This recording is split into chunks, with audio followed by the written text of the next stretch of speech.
मुझे क्षमा करें महादेव, देवराज इंद्र का आदेश है, इसलिए मैं ऐसा करने पे विवश हूँ।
नाथ, मेरे पिता के यहाँ यज्ञ का आयोजन है, हमें वहाँ जाना चाहिए।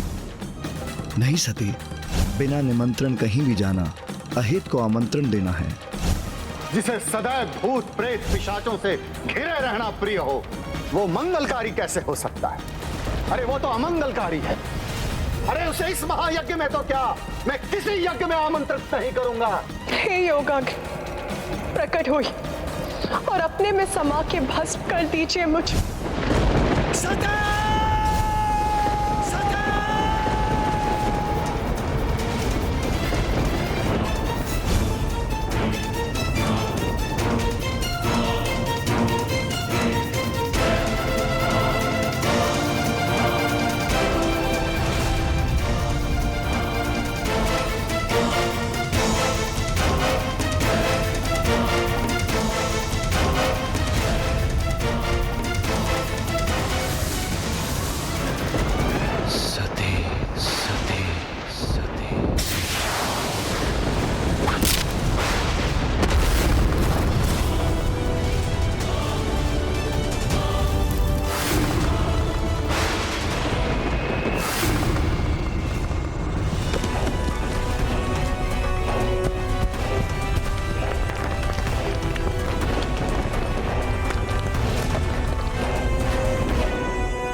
अनर्थ, घोर अनर्थ किया है कामदेव ने। हमें अभी वहां जाना होगा।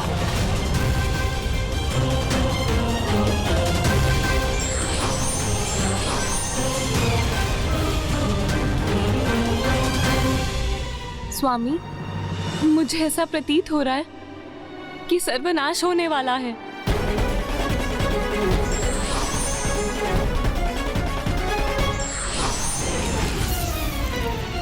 देवगण, इंद्रदेव, ये क्या अनर्थ कर दिया आपने?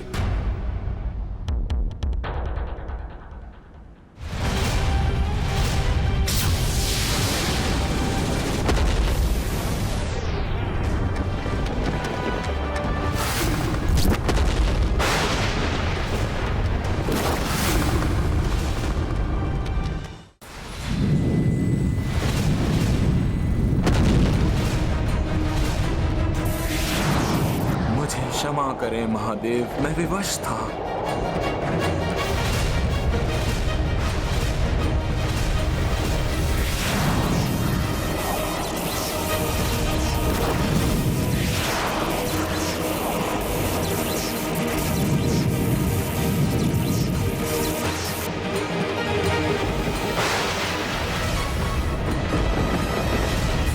मेरा जाना अनिवार्य है। स्वामी, आपने मेरी मांग को सुहाग के चिन्ह सिंदूर से सुशोभित नहीं किया।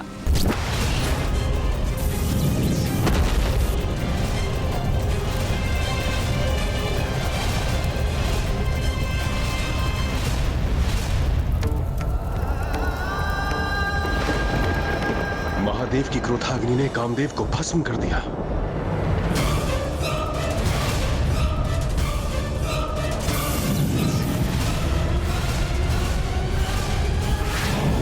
ये क्रोधाग्नि तो अब हमारी ओर बढ़ रही है।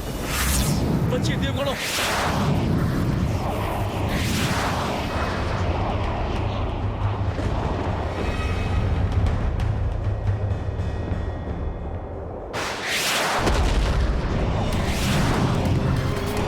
बहुत बड़ा अनर्थ कर दिया इंद्रदेव आपने। समाधि में स्थित महादेव पर काम इच्छा जागृत करने वाले कामदेव के बाण ने काम भावना के स्थान पर महादेव के भयंकर क्रोध को जागृत कर दिया है। और अब महादेव के तीसरे नेत्र से उत्पन्न हुई ये अग्नि पूरे संसार को भस्म कर देगी। सर्वनाश हो जाएगा, सर्वनाश।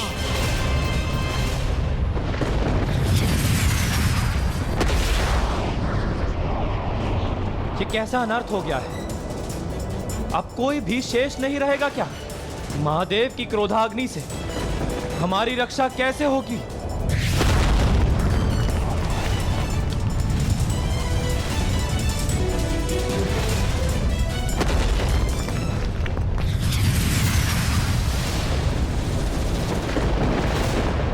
संपूर्ण ब्रह्मांड महादेव की क्रोधाग्नि से प्रभावित है।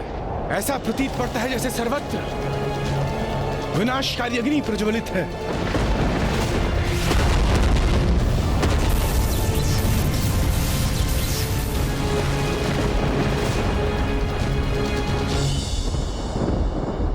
मुझसे बहुत बड़ी भूल हो गई। नारायण, कृपा कर कुछ कीजिए, अन्यथा इस सृष्टि का विनाश हो जाएगा, कुछ भी नहीं बचेगा। इंद्रदेव, महादेव की क्रोधाग्नि एक प्रचंड शक्ति है जिसे रोक पाना मेरे लिए अथवा ब्रह्मदेव के लिए भी असंभव है।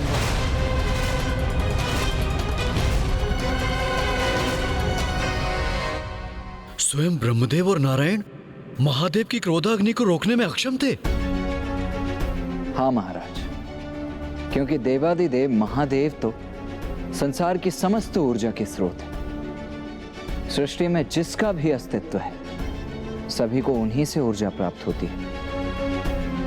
और जब वो ऊर्जा विस्फोटक रूप लेकर प्रवाहित होती है तो फिर समस्त संसार में उस क्रोधाग्नि को नियंत्रित करने की शक्ति नहीं है और उसे थामना तो कदाचित संभव ही नहीं है। तो फिर महादेव की क्रोधाग्नि से नष्ट होते सृष्टि की रक्षा का क्या उपाय था?